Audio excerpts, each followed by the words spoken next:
She had 30 days. 30 days to pack up 47 years of memories. 30 days to leave the only home she had ever truly loved. 30 days to surrender everything her husband had built with his own 2 hands. The letter arrived on a Tuesday morning in early October. It came in a thick envelope made of expensive paper. The kind of paper that rich people use when they want to intimidate someone. And at the bottom of that letter, typed in cold black ink, was a threat disguised as an offer. Vacate the property within 30 days or face legal action. The woman holding that letter was 71 years old. Her name was Dottie Crane. Her hands were shaking. But not from age. Not from weakness. From fury. What Dottie did not know yet, what nobody in that small town knew yet, was that this letter was about to start a war. A war between an ordinary widow and a billion-dollar corporation. A war she was never supposed to win. But here is the thing about people who have nothing left to lose. They fight differently. They fight harder. And sometimes, just sometimes, they win. This is that story. Before I tell you about the war, I need to tell you about the house. Because this was not just a house. This was a living, breathing memory. Every board, every nail, every scratch on the floor told a story. The house sat on the eastern shore of Willow Lake, about 3 hours north of any major city. It was in a small town called Cooperton.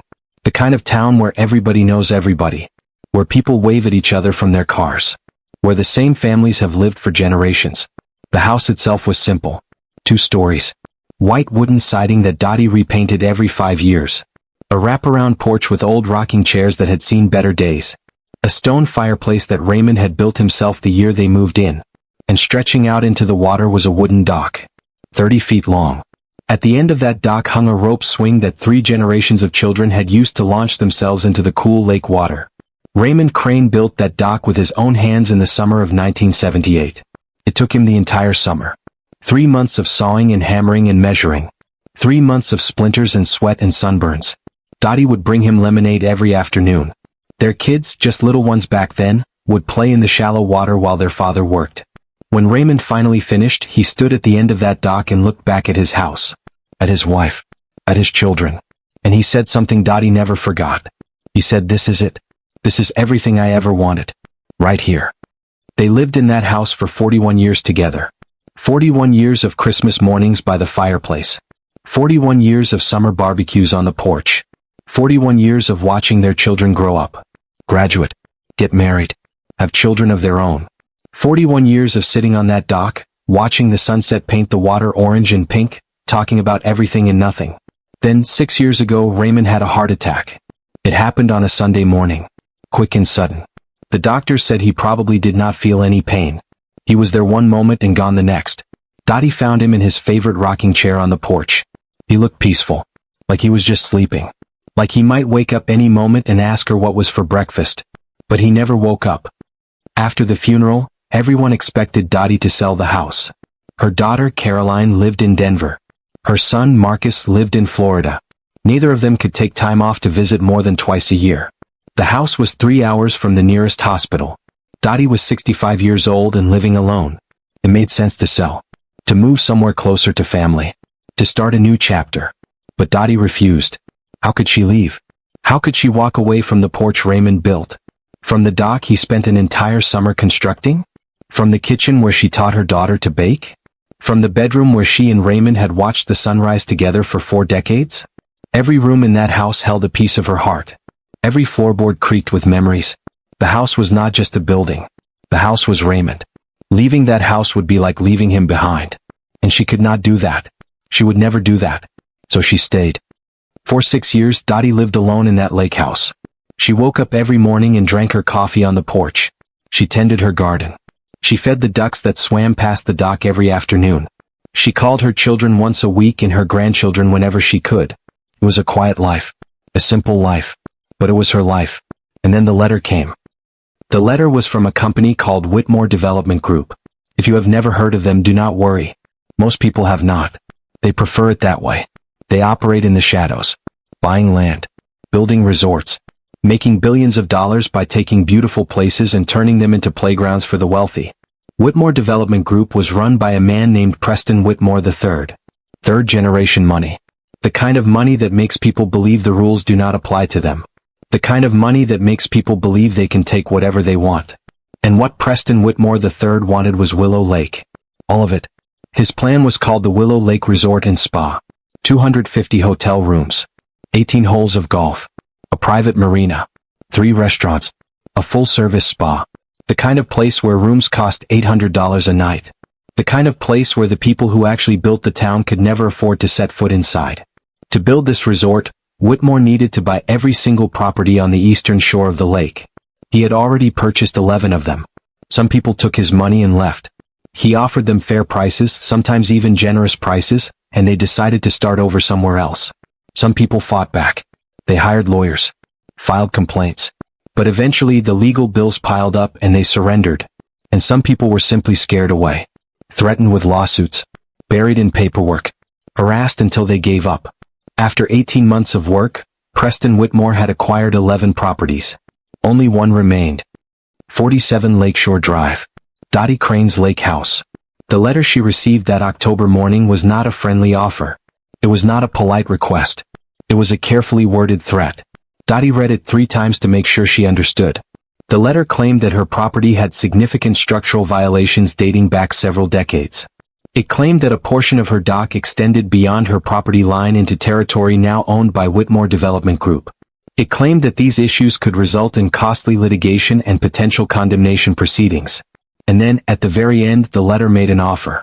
$95,000 for immediate transfer of the property. $95,000. For a lakefront home. Dottie almost laughed. Almost.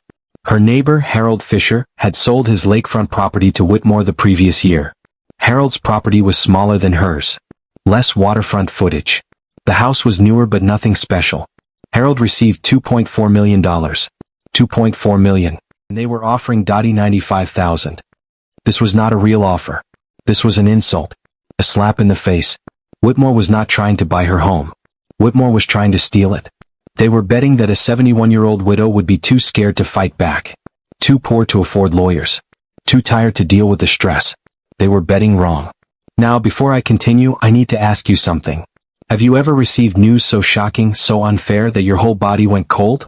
Has someone ever tried to take something precious from you? Something you worked your whole life for? Drop a comment below right now. Tell me about it. I read every single comment and I want to hear your story. Because what happens next to Dottie is going to make you angry. It is going to make you sad.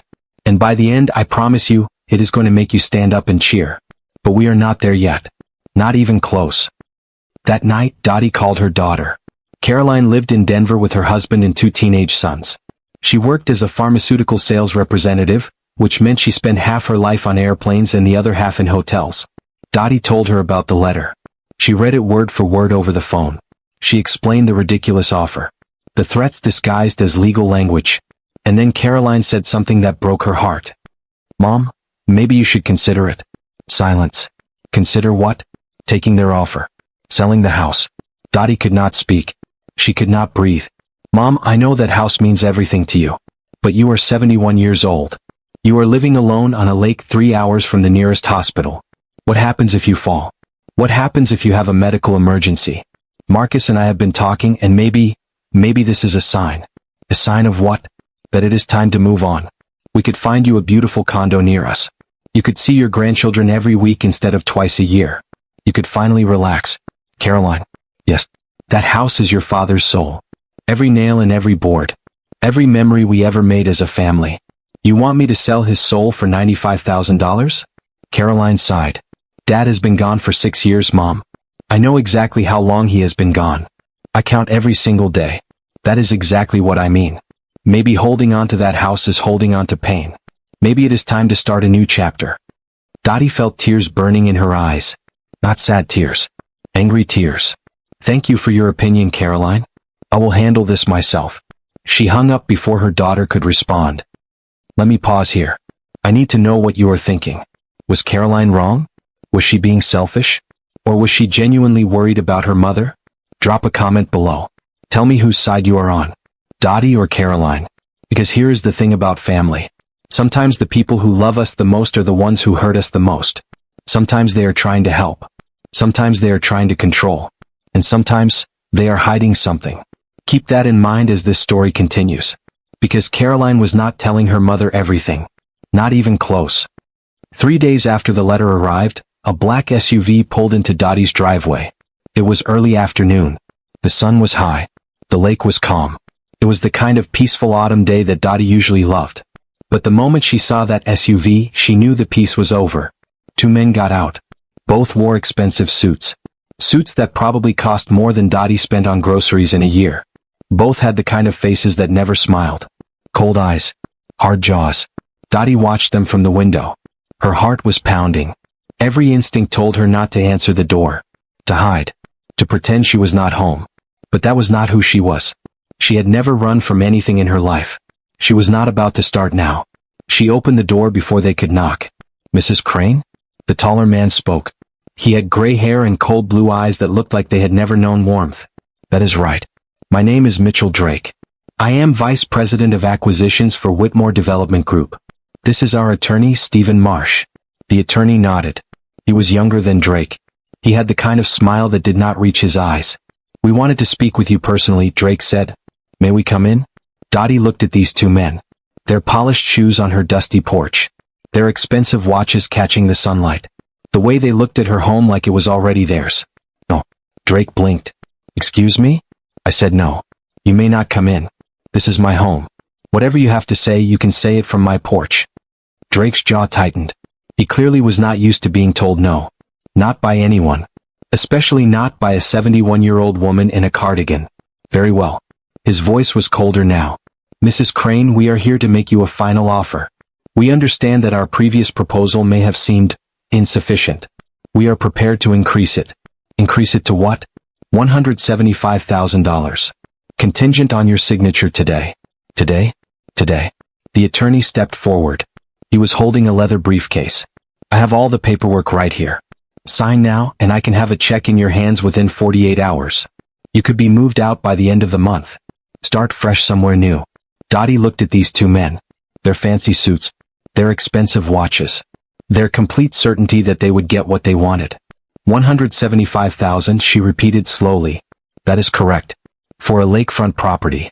On Willow Lake. Where your company paid my neighbor $2.4 million last year. The men exchanged glances. That was a different situation, Drake said carefully. How so? Mr. Fisher's property had additional value due to its size and location. His property was smaller than mine. And further from the main road. His house was 30 years newer, but mine has twice the waterfront footage. Drake's face was turning red. Mrs. Crane, I really think you should consider. No. Mrs. Crane. You are trying to steal my home. Dottie's voice was calm. Steady. You are trying to scare an old woman into giving up everything she has for a fraction of what it is worth. And you are doing it because you think I am too weak to fight back. I assure you that is not. Get off my property. Mrs. Crane, I really think. I said get off my property. Now. Before I call the sheriff and have you removed for trespassing. The 2 men stared at her. Nobody spoke. The wind rustled the leaves in the trees. The lake lapped gently against the shore. Somewhere in the distance, a bird called out. Then, without another word, the men turned and walked back to their SUV. Drake paused at the door and looked back at her. His eyes were cold. Threatening. You will regret this, he said quietly. We always get what we want. Always. The SUV drove away in a cloud of dust. Dottie stood on her porch and watched until it disappeared. Her hands were shaking. Not from fear. From anger. She went inside and poured herself a cup of coffee. Then she sat at the kitchen table and stared at the wall. Raymond used to say she was the strongest person he had ever met. That she could stare down a hurricane and the hurricane would blink. And for the first time in 47 years, Dottie wondered if she was fighting a battle she could not win. 1 week later, Dottie went to the Cooperton Community Center. Every Thursday morning at 9, a group of locals gathered for coffee and conversation. They called themselves the Lake Council, though there was nothing official about it. Just a bunch of retired folks who had lived in Cooperton their whole lives and liked to gossip about what was happening around town. Dottie had been a member for 15 years, ever since she retired from her job as a school librarian. When she walked in that Thursday morning, she found the usual crowd. Arthur Boswell, 83 years old, a retired fisherman who claimed to know every inch of Willow Lake. Harriet Jensen, 75, a former nurse who knew everyone's medical history and was not shy about sharing it. Frank and Betty Coleman, married for 57 years, who ran the hardware store until their son took it over. They were all talking about Whitmore. About the letters. About the pressure. about who was selling and who was holding on. But sitting in the corner, quietly drinking his coffee, was a man Dottie had never seen before. He was in his 60s. Silver hair cut short. Weathered skin that spoke of years spent outdoors. He wore a simple flannel shirt and jeans. Nothing about him stood out. Except his eyes. Sure. Watchful. The kind of eyes that did not miss anything. The kind of eyes that had seen things. Done things. Dottie. Harriet waved her over. We heard about the letters. About those men coming to your house. How are you holding up? Word travels fast, Dottie said, sitting down. Honey, this is Cooperton. Word travels faster than light. Arthur leaned forward. Whitmore has been sending those letters to everyone who is left. Trying to scare people. Some folks have folded. Others are still holding on. Is anyone fighting back? Arthur shook his head sadly. Fighting back how? They have got all the power. All the money. All the lawyers. The mayor is making noise about economic development. Tax revenue. Jobs. Half the town council is probably in Whitmore's pocket already. So we just give up? We just let them take our homes? Arthur did not answer. He just stared into his coffee. Maybe there is another way. The voice came from the corner. Everyone turned. The stranger with the sharp eyes set down his coffee and stood up. He walked over to their table slowly. Deliberately. My name is Walter Sullivan. I bought the old Patterson cabin about 3 months ago. Been keeping to myself mostly. Fishing. Reading. Enjoying the quiet. I remember the Patterson cabin, Arthur said. Nice piece of land. You planning to sell to Whitmore too? No. Walter's voice was firm. I'm not selling anything.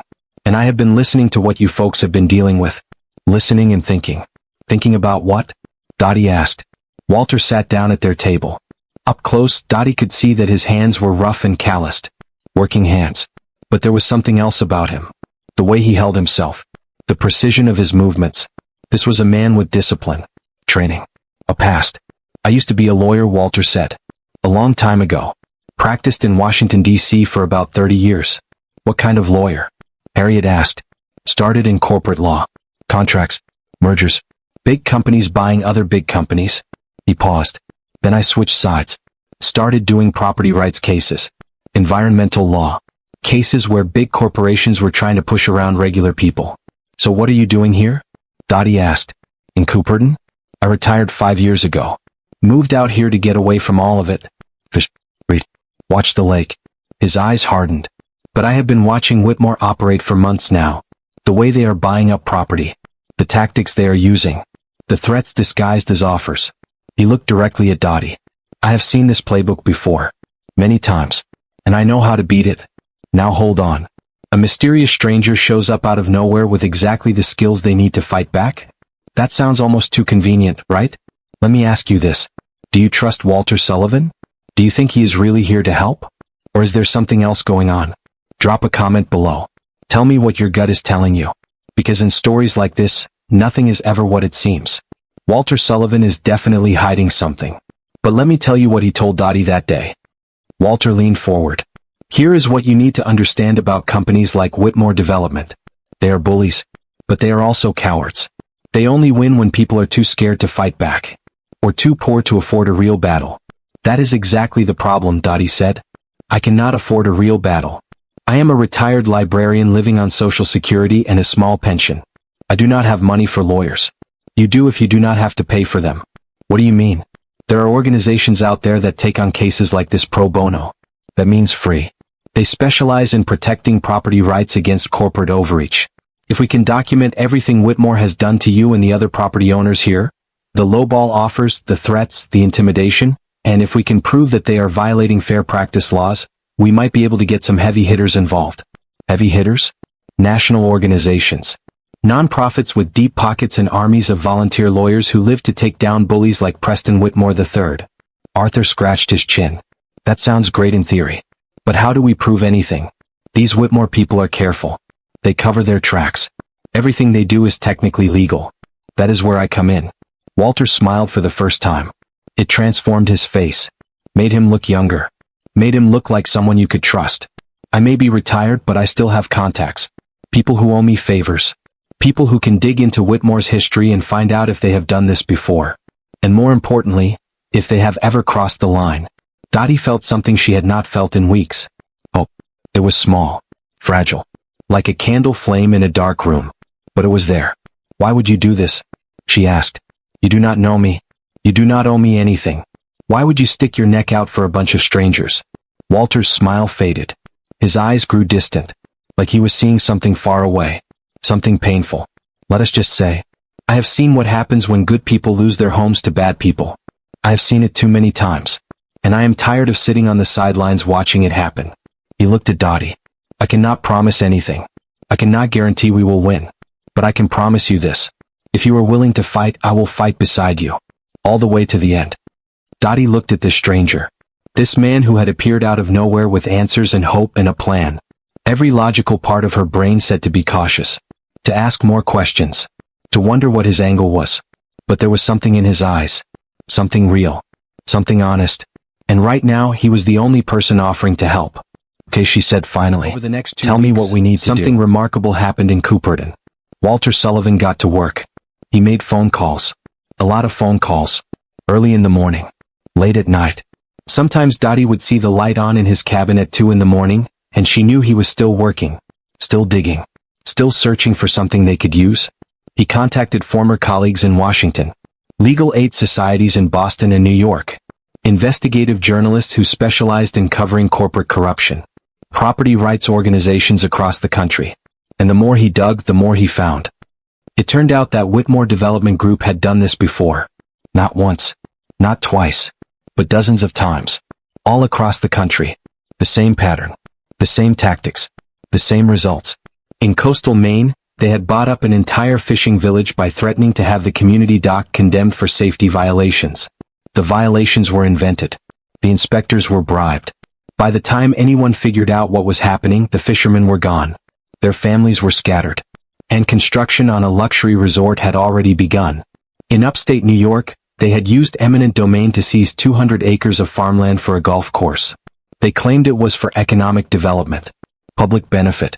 What they did not mention was that Preston Whitmore III was a major donor to the governor's campaign. The farmers fought for 3 years. They lost everything.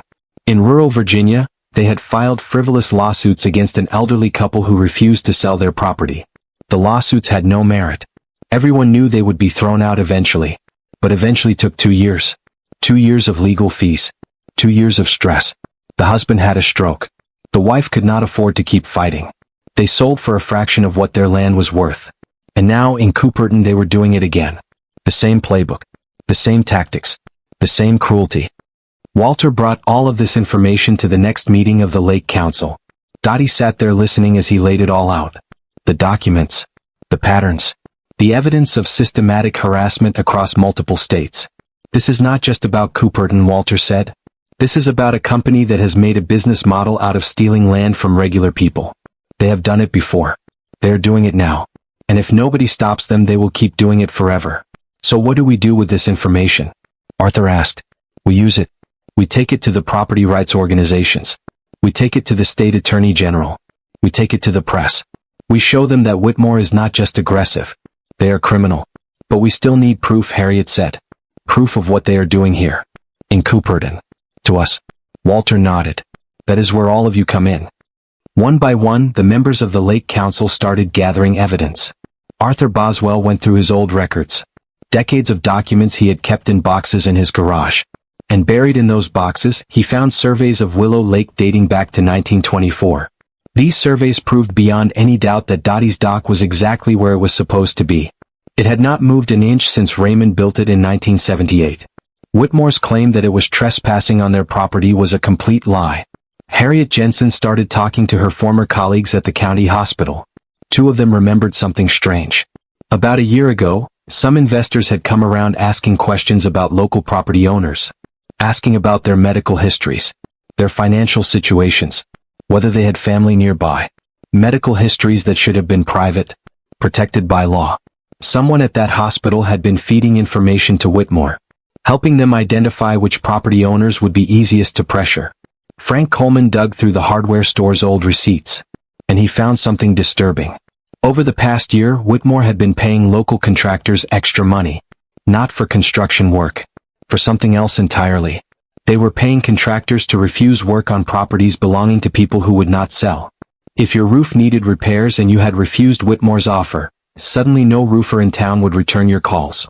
If your furnace broke down in the middle of winter, no heating company would come to fix it.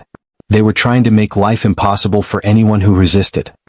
And Dottie herself went into her basement, into the fireproof box where Raymond had kept all their important documents. She found everything. The original surveys from 1982 when Raymond built the dock. Building permits signed by the county. Tax records going back almost 50 years. Letters from the previous owners of the property. Everything they would ever need to prove that she had every right to be on her land.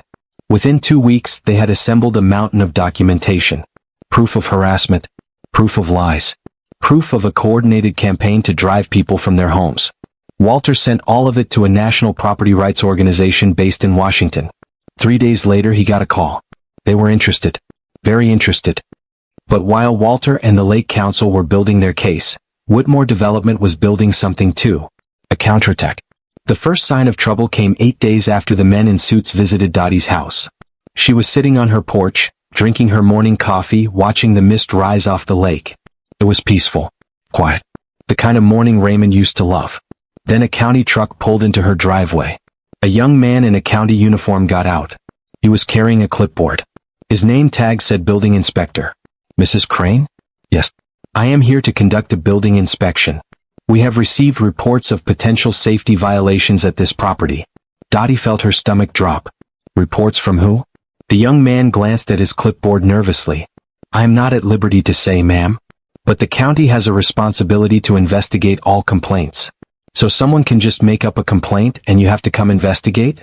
Those are the rules, ma'am. May I come inside? Dottie wanted to say no. She wanted to tell him to get off her property just like she had told the Whitmore men. But she knew that would only make things worse. If she refused the inspection, they would just come back with more authority. More threats. More pressure. Fine. Come in. The inspection took 2 hours. The young man went through every room. Every closet. Every corner. He measured things. Photographed things. Made notes on his clipboard. When he was done, he handed Dottie a form. It listed 17 violations. 17. The railing on your porch is half an inch shorter than the current code requires. Your kitchen sink faucet is 3 years past its recommended replacement date. Your electrical panel needs to be upgraded. Your water heater lacks a proper pressure relief valve. The steps leading to your basement are 2 inches too narrow. Here. Wait. Dottie interrupted him. I have lived in this house for 47 years. None of these things have ever been a problem before. Ma'am, codes change. Standards evolve. The county has a responsibility to ensure all properties meet current requirements. And what happens if I do not fix these so-called violations? You have 30 days to address the issues. After that, fines will be assessed. How much? That depends on the violation. The minimum is $200 per day. Per violation. Dottie did the math in her head. 17 violations. $200 each. Per day. That was over $100,000 a month. More than Whitmore's original offer for the entire house. This was not about safety. This was not about building codes. This was punishment. This was Whitmore using the county as a weapon. This was revenge for daring to say no. The inspections were just the beginning. Within a week, stories started appearing in the local newspaper. Property owner fights development project. Critics say she is blocking progress. Economic study shows Willow Lake Resort could bring thousands of jobs. Town council member questions motives of development critics. The articles were all slanted. All one-sided. All designed to make Dottie look like the villain.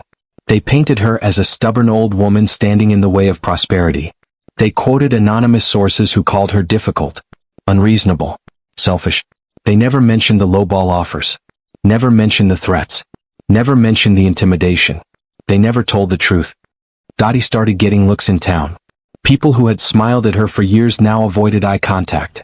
Whispers followed her everywhere she went. At the grocery store. At the post office. At church. She is holding up progress, she heard one woman mutter. Just wants more money, another said. Selfish. That is what she is. Just plain selfish. It was not true. None of it was true. But the lies were spreading faster than the truth ever could. And then came the worst part. Her family. Caroline stopped calling. When Dottie tried to reach her, she got voicemail. Her text messages went unanswered. Her emails disappeared into silence. For 3 weeks, nothing. Finally, Marcus called. Her son.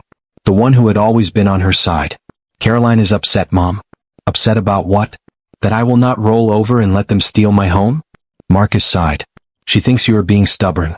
She thinks you are putting the house ahead of your family. I'm not putting the house ahead of anything. I'm fighting for my home. For your father's memory. For everything he built. I know that. I do. But Caroline. He paused. She's under a lot of stress right now, Mom. What kind of stress? Another pause. Longer this time. Her husband got laid off about 8 months ago. They are behind on their mortgage. Things are tight. Dottie closed her eyes. She was hoping Marcus continued that if you sold the house, maybe you would be able to help them out. And now that you are fighting back, she thinks I am choosing the house over her. I did not say that. You did not have to. The phone call ended with both of them in tears. Dottie had never felt more alone in her entire life. Her daughter would not speak to her.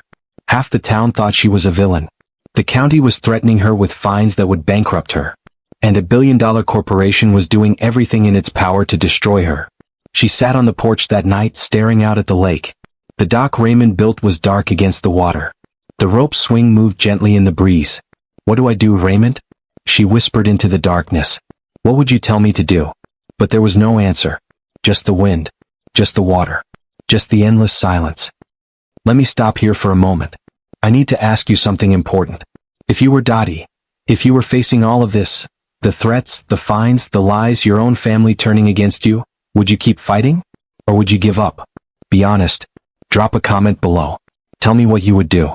Because what happens next is about to change everything. And I mean everything. 3 weeks after the inspection, Dottie woke up at 2 in the morning. Something was wrong. She lay in bed listening. The house was silent. Too silent. Then she realized what it was. The frogs. The nighttime chorus that had serenaded her every summer for 47 years. They had stopped. When the frogs go silent, something has disturbed them. Something is wrong. Then she smelled it. Smoke. Dottie threw off the covers and ran to the window. And what she saw stopped her heart. Her dock was on fire. Flames leaped 20 feet into the air. Orange and red and yellow, dancing against the black water. The wood that Raymond had cut and measured and nailed into place with his own hands, it was burning, crackling, collapsing into the lake. Dottie screamed. She ran outside in her nightgown. She did not even think to put on shoes. She just ran toward the water, toward the fire, toward everything she was losing. But there was nothing she could do.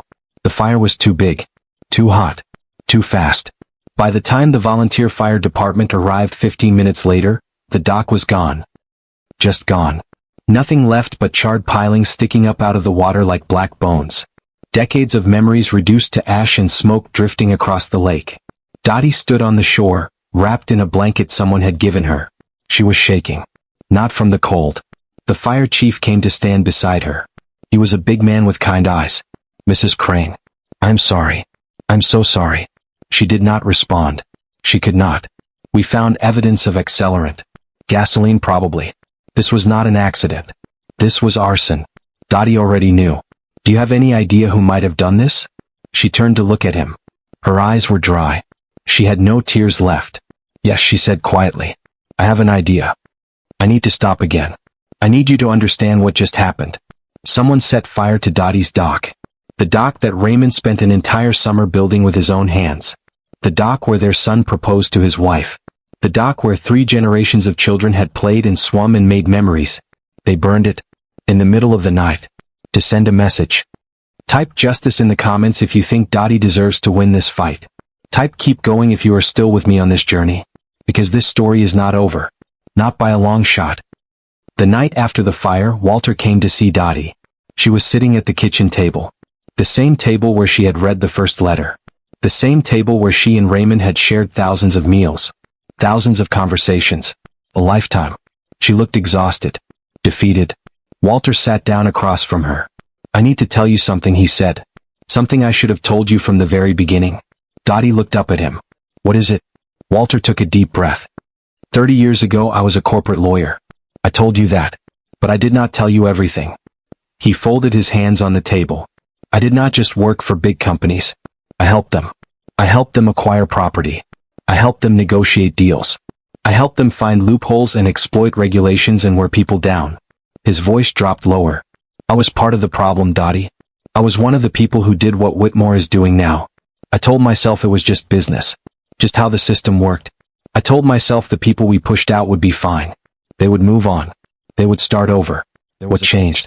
About 20 years ago, a development company wanted to build a shopping mall on farmland in Virginia. Good land. Land that had been in one family for 4 generations. The family refused to sell. So the company used every trick in the book. The same tricks Whitmore is using on you. Inspections, lawsuits, pressure campaigns. They made that family's life a living hell. What happened? Walter's voice cracked. The father had a heart attack. Right in the middle of the legal battle. The stress killed him. He was 63 years old. He died in his own kitchen, surrounded by legal documents he did not understand, fighting a battle he never should have had to fight. He looked Dottie in the eye. His widow could not afford to keep going. She sold the farm for a fraction of what it was worth. The shopping mall got built. And he stopped. You what? I helped make it happen. I was on the company's side. I wrote the briefs. I found the loopholes. I designed the pressure campaign. Dottie stared at this man. This lawyer who had appeared out of nowhere to help her. This stranger who had offered to fight by her side. He had once been exactly like the people trying to destroy her. Why are you telling me this? She asked quietly. Because you deserve to know who I am. You deserve to know who is fighting beside you. Walter's voice was steady now. And because I want you to understand why I am doing this. Why I am not going to stop until we win. What? Because that man's death is on me. Because I spent 20 years after that case trying to make up for what I did. I quit my job. I started taking cases for the other side. For the regular people. For the families. For the underdogs. I spent 2 decades trying to balance the scales. He leaned forward. And when I moved here, when I saw what Whitmore was doing, I knew. I knew this was why I was here. This was my chance to finally do something right. Dottie looked at Walter for a long time. She saw the guilt in his eyes. The regret. The weight of a past that could never be changed. She knew that weight. She carried her own. My husband was a good man, she said finally. But he was not a perfect man. Nobody is. Nobody gets through life without making mistakes. She reached across the table and put her hand on his. What matters is not what you did then. What matters is what you do now. Walter's eyes glistened. I'm going to fight for you, Dottie. I'm going to fight until we win or until I have nothing left. I promise you that. I know you will. And in that moment, something changed between them. They were not just neighbors anymore. Not just allies. They were friends. Real friends. Bound together by loss and regret and the desperate hope that it was not too late to make things right. Walter took a folder from his jacket. I have something else to tell you. Something good this time. He opened the folder and spread papers across the table. I still have contacts from my old life. People who owe me favors.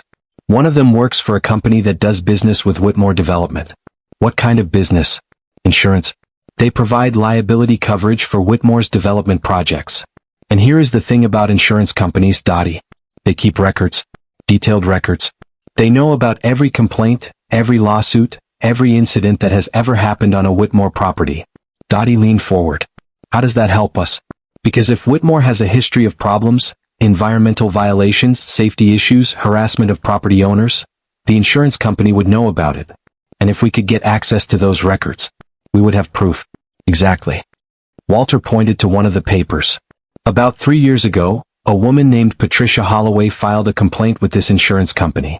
She claimed that Whitmore had harassed her into selling her property in Maine. She had evidence. Recordings of threats. Documents. Witness statements. Everything. What happened to her complaint? It was buried. Someone at the insurance company made it disappear. But the records are still there. Somewhere in their system. And my contact thinks she can find them. Her name is Marie. She works in the records department. And she has her own reasons for wanting to take down Whitmore. What reasons? Walter's expression darkened. Her cousin was one of those Virginia farmers. The ones who lost their land. The ones whose father died of a heart attack. He looked at Dottie. This is personal for her too. For the next 3 weeks, Walter and Marie worked in secret. It was dangerous. If Marie got caught accessing those files, she would lose her job. She might even face criminal charges. Insurance companies do not like it when employees go digging through confidential records. But Marie did not care. She had waited years for this chance. Years of watching Whitmore destroy lives and get away with it. Years of knowing the evidence existed and not being able to do anything about it. Now she could do something. And she did. She accessed old files. Searched archived databases. tracked down documents that had been moved and hidden and buried years ago. And 3 weeks after the dock fire, Walter got a call at 7 in the morning. "We got it." His voice was excited, almost shaking. "Got what?" Dottie asked. "Everything." Marie found the Patricia Holloway file. "And Dottie, it is not just about Holloway. It is about a dozen other cases. Families in Maine, New York, Virginia, Florida. Even a case in California that nobody ever knew about." He set the folder on her kitchen table. All of them harassed by Whitmore. All of them pushed out of their homes. And the insurance company knew about every single case. They knew and they covered it up. Why would they cover it up? Because Whitmore is their biggest client. Worth tens of millions of dollars in annual premiums. They could not afford to lose the account. So whenever a complaint came in, someone at the top made it disappear. Dottie looked at the folder. Inside were documents, emails, internal memos, recordings. Everything they needed to prove that Whitmore Development was not just aggressive. They were criminal. "What do we do with this?" she asked. "We take it to the people who can use it. The property rights organization in Washington. The state attorney general. The real press. Not the local paper that Whitmore has bought off, but the real newspapers.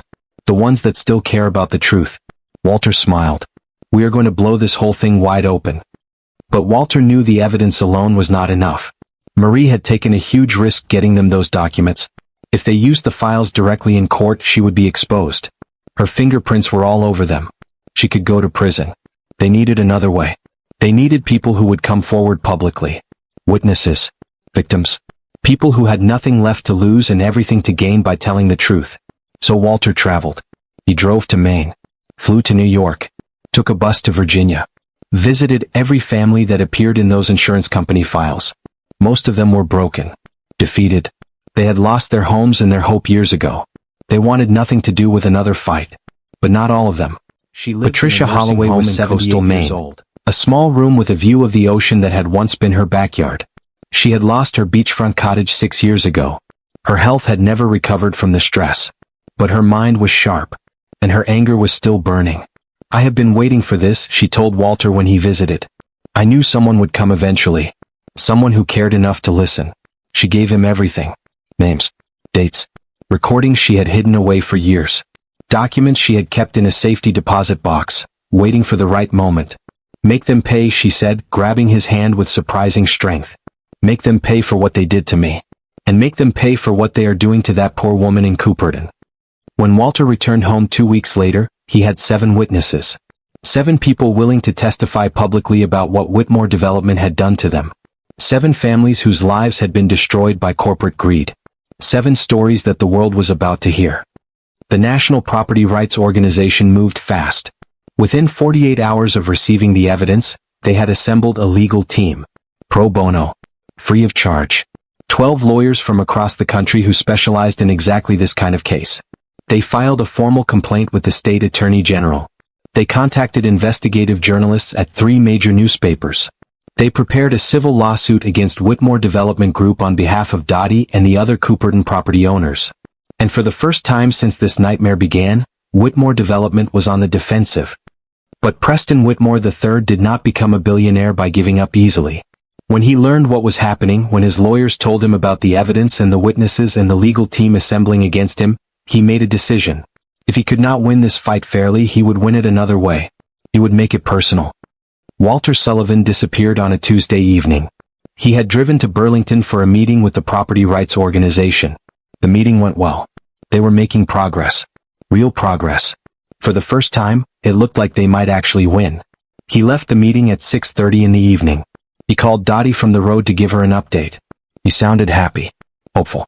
That was the last time anyone heard from him. When Walter did not show up for their meeting the next morning, Dottie got worried. When he did not answer his phone, she got scared. When the sheriff found his car abandoned on the side of a rural highway, doors open, keys still in the ignition, engine cold, she got terrified. "We are doing everything we can," Sheriff Tom Hendricks told her. "But there is no sign of a struggle. No witnesses. No evidence. It is like he just vanished." He did not vanish. Dottie's voice was cold. "Art. Whitmore took him. Just like they took my dock. Just like they are trying to take my house. Just like they take everything. Dottie, I understand you are upset, but without evidence." "Without evidence?" "Look around you, Tom. Look at everything that has happened. The threats, the inspections, the fire. And now this. You know exactly who is responsible. The sheriff looked away. Even if I believe that, and I am not saying I do not, my hands are tied. I cannot go after a company like Whitmore without proof. They will bury me in lawsuits. They will bury the whole department.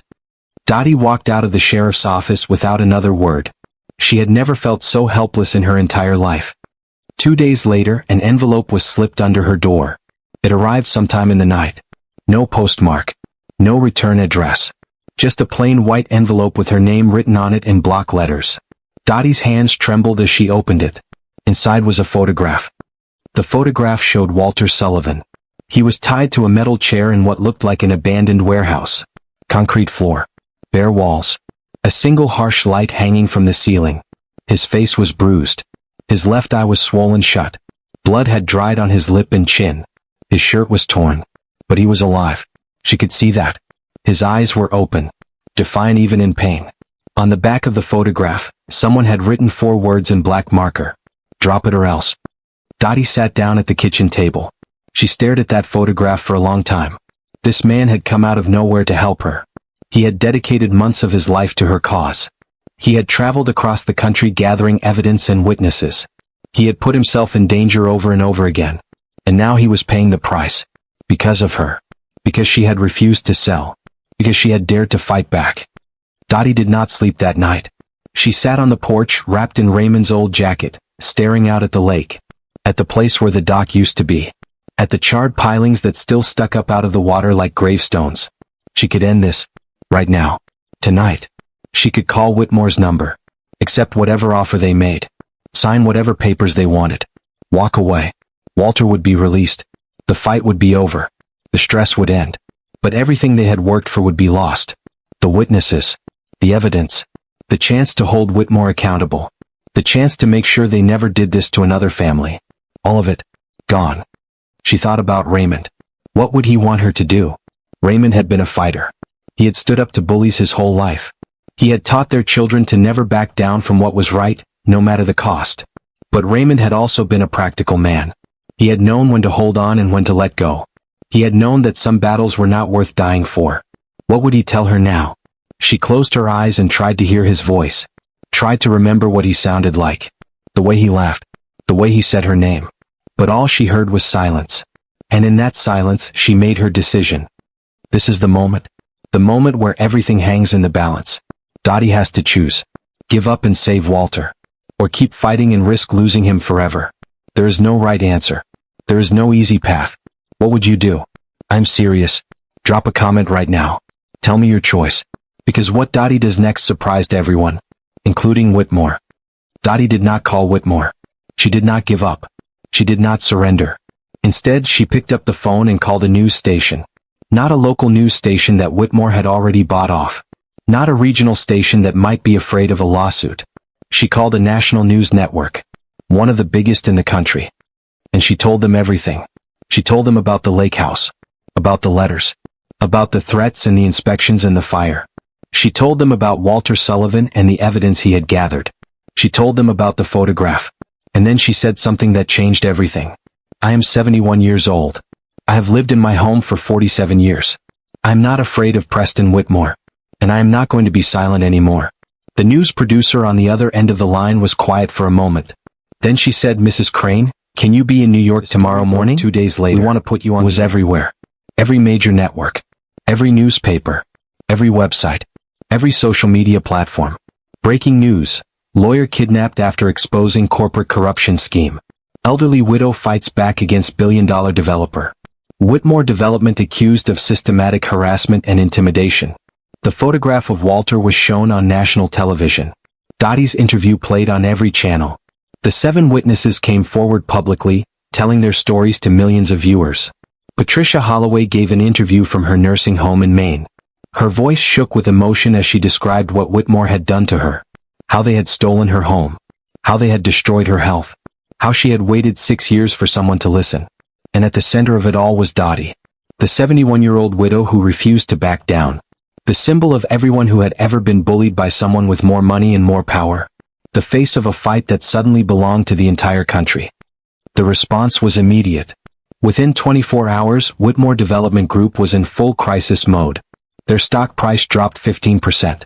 Then another 10%. Then another 5%. Investors were fleeing like rats from a sinking ship. 3 major banks announced they were reviewing their loans to the company. The state attorney general launched an official investigation.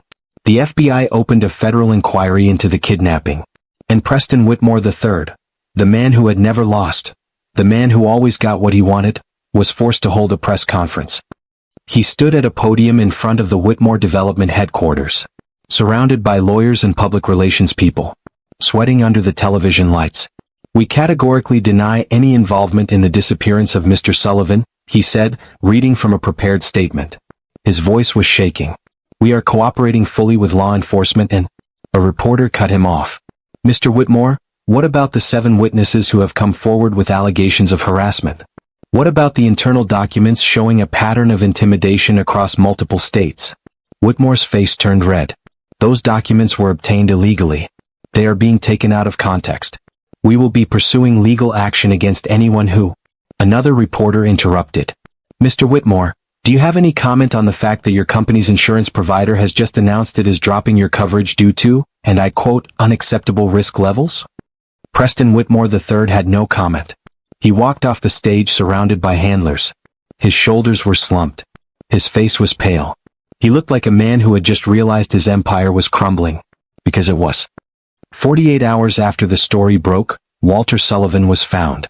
An anonymous tip led police to an abandoned warehouse outside of Boston. The same warehouse from the photograph. The same chair. The same bare walls. Walter was dehydrated. Beaten. He had 2 cracked ribs and a concussion. But he was alive. 2 men were arrested at the scene. Both had ties to private security firms that had done work for Whitmore Development in the past. Both were facing federal kidnapping charges. Both were looking at decades in prison. And both of them were very, very eager to make a deal. Dottie visited Walter in the hospital the day after his rescue. He was lying in a bed by the window. His face was still swollen. Bandages covered his ribs. But his eyes were bright. Alive. Triumphant. "I knew you would not give up," he said when she walked in. His voice was hoarse but strong. "I knew you were too stubborn." Dottie sat down beside him and took his hand. "I learned from the best." "Oh, Raymond?" She smiled. "No. Yeah." They sat together in silence for a while, watching the sun stream through the window, feeling the weight of everything they had been through. "Is it over?" Walter asked finally. "Not yet. But it will be soon." What followed was the biggest corporate corruption trial the state had seen in decades.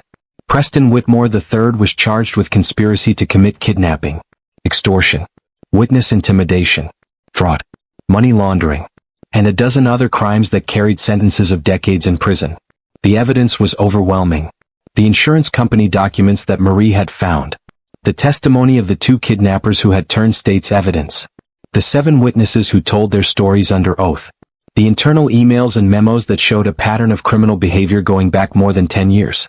The trial lasted 6 weeks. Dottie was there every single day. She sat in the front row of the gallery, watching, listening, waiting.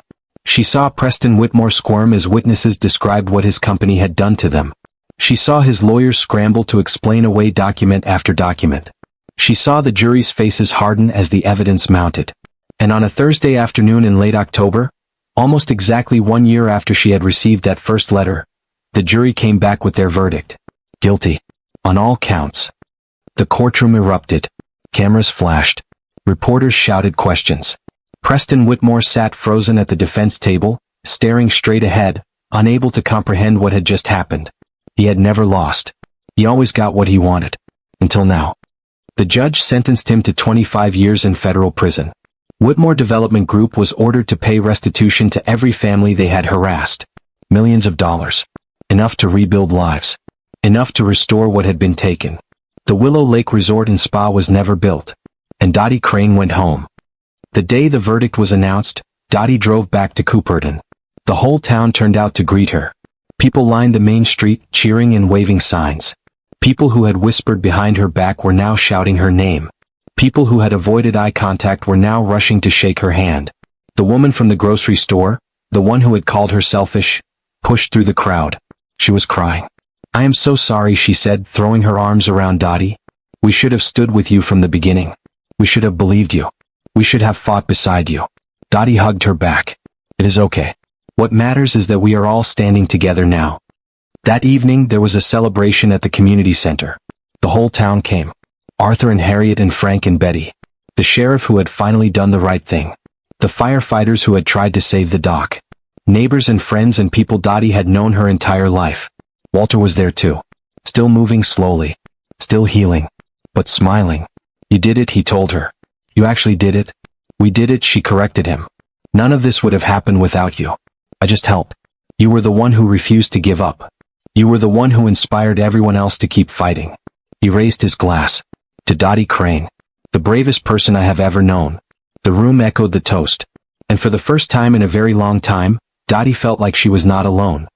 But the best part of that day, the part that meant more to Dottie than the verdict or the celebration or the cheering crowds, on her porch, looking out at the lake, when she heard a car pull into the driveway. She turned around. And there was Caroline. Her daughter. Her firstborn. The little girl who had taken her first steps on this kitchen floor. The woman who had stopped calling. Who had stopped answering. Who had turned away when her mother needed her most. She was standing at the bottom of the porch steps. Her eyes were red. Her hands were shaking. Mom. That one word. That one syllable. It broke something open inside Dottie.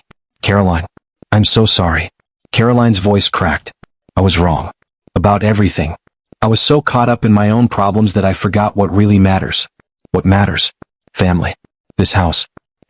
She wiped her eyes. Dad would be so ashamed of me. He would be so disappointed. Dottie walked down the steps. She stood in front of her daughter. This grown woman who was somehow still the little girl she had raised. Still the baby she had held in her arms 47 years ago in this very house. Your father loved you, Dottie said quietly. He loved you more than anything in this world. And he would not be disappointed. He would be proud that you found the courage to come back. How can you forgive me? After everything I said? After I abandoned you? Dottie opened her arms. Because that is what family does. We forgive. We heal. We start again. Caroline fell into her mother's arms. They stood there for a long time, holding each other, crying, letting go of all the pain and anger and misunderstanding that had built up between them. And when they finally pulled apart, they were both smiling. Come inside, Dottie said. I will make us some tea, and we can talk. Really talk. For as long as it takes. Caroline nodded. I would like that, Mom. I would like that very much. 6 months later, on a warm spring afternoon, Dottie stood on the shore of Willow Lake. She watched as a construction crew put the finishing touches on a brand new dock. It was not exactly like the old one. Raymond's dock had been built by hand, with all its little imperfections and quirks. The slightly crooked board near the end. The nail that always stuck up a little too high. The way it creaked when you walked on it. This dock was straighter. Smoother. Built by professionals. But it was beautiful. And at the end of it, just like before, hung a rope swing. Marcus was there. He had taken 2 weeks off work to help with the construction. His wife and children had come too. The grandchildren were already eyeing that rope swing, waiting for permission to jump in. Caroline was there. She had been visiting every month since the trial. Rebuilding her relationship with her mother one conversation at a time. Walter was there. Fully healed now. Stronger than ever. He had decided to stay in Cooperton permanently. He said the lake had grown on him. But Dottie knew the real reason. He had found a home. A family. A purpose. The construction foreman walked over to Dottie. It is finished, Mrs. Crane. You want to do the honors? Dottie looked at the dock. At the water. At her family gathered around her. She took a deep breath. And she walked to the end of that dock for the first time. The boards were solid beneath her feet. The water sparkled in the afternoon sun. A family of ducks swam past, just like they had every summer for as long as she could remember. She stood at the very end. Right where the rope swing hung. Right where Raymond used to stand with his fishing pole, telling terrible jokes that made her laugh anyway. She could feel him there. Standing beside her. Smiling. We did it, Raymond, she whispered. We saved our home. The wind rustled through the trees. The water lapped gently against the pilings. And somewhere in her heart, she heard him answer. I knew you would. That evening, as the sun began to set, the whole family gathered on the porch. Dottie and Caroline. Marcus and his wife and their 3 children. Walter, who had become like family himself. Arthur and Harriet and the rest of the Lake Council, who had fought beside her when no one else would. They sat and watched the sunset paint the water in shades of orange and pink and purple. The same sunset Dottie had watched with Raymond for 41 years. The same sunset she would watch for however many years she had left. Raymond would have loved this, she said softly. Marcus put his arm around her. He is here, Mom. He has always been here. And he always will be. Dottie smiled. For the first time in a very long time she believed that was true. 1 year later, Dottie Crane still lives in the lake house. She says she will live there until the day she dies. And probably afterward too, as a ghost haunting anyone who tries to mess with her home. The grandchildren come every summer now. They have already worn a groove into the rope swing from jumping into the lake 100 times a day. Their laughter echoes across the water the same way their parents' laughter did decades ago. Caroline calls every week, sometimes twice a week. She and her mother talk for hours about everything and nothing. Some wounds take time to heal. But they are getting there. Day by day. Conversation by conversation. Marcus visits whenever he can. He is already planning to build an addition to the house so the whole family can stay together for holidays. Walter Sullivan stayed in Cooperton. He never went back to practicing law. But he volunteers at the Legal Aid Society in town, helping regular people fight back against bullies who think they can take whatever they want. He says it is the most meaningful work he has ever done. He says it feels like redemption. Whitmore Development Group went bankrupt 18 months after the trial. Their properties were sold off. Their investors scattered. Their name became a symbol of corporate greed and corruption. Preston Whitmore III is serving his sentence in a federal prison in Pennsylvania. He will be eligible for parole in 15 years. He will be 73 years old. And the Willow Lake Resort and Spa? It was never built. The eastern shore of Willow Lake looks the same as it has for generations. Quiet. Beautiful. Free. And that is exactly how Dottie refused to give up. A woman who stood alone against an army of lawyers and money and power. A woman who lost her husband. Lost her doc. Almost lost her home. Almost lost her family. But never lost her spirit. Because in the end, the thing that saved Dottie was not the evidence. It was not the lawyers. It was not the media attention. It was something much simpler than that. It was her refusal to be small. Her refusal to let fear win. Her refusal to let anyone take away what mattered most. And maybe that is the lesson for all of us. Maybe the lesson is that the biggest victories do not come from having the most power. They come from having the most heart. Thank you for staying with me through this entire story. I know it was long. I know it was emotional. I know there were moments when you probably wanted to reach through the screen and fight beside Dottie yourself. That is exactly how I felt when I first heard this story. Now, I want to hear from you. What is something in your life that you would never give up? No matter what. No matter who tried to take it away. No matter how hard the fight became. Could be your home. Your family. Your dreams. Your principles. Drop a comment below and tell me. I read every single one. And your stories inspire me to keep telling stories like this. If this video moved you, if it made you think, if it reminded you of someone you love or a fight you have been through yourself, please hit that subscribe button. Turn on the notification bell so you never miss a story. And share this video with someone who needs to hear it today. Because there are more stories like this out there. Stories about ordinary people doing extraordinary things. Stories about courage. Stories about heart. Stories about standing up when everyone else tells you to sit down. And I am going to keep telling them. One story at a time. This has been Real Family Stories. Thank you for being part of this journey. Until next time.